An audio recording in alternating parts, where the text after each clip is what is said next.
gecelərə pıçıldayıram. Gedən yollar səni tanıyır hələ. Mən qonağam xatirələr ölkəsində. Ömrüm su kimidir axı bərsiz. Bir gün gülər, bir gün yanar səssiz. Bir dəfə soruşmadın hardanam mən. Halımı bilmədin, sevdinmi sən? Deyirsən ki sevən insana dözmək çətindir. Bəlkə də dərdim səndən ağırdır indi. Bəlkə də qaçdın, qorxdun dərinlikdən. Mən qaldım gecələrlə üz-üzə tək tənha mən.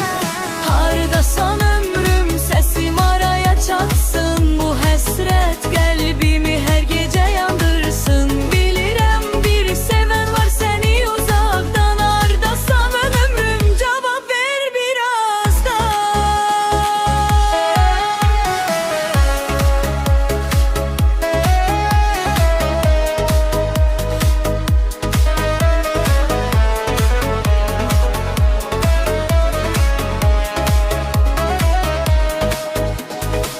Bu şəhər səni məndən çox görüb, küçələr adını dilinə götürüb.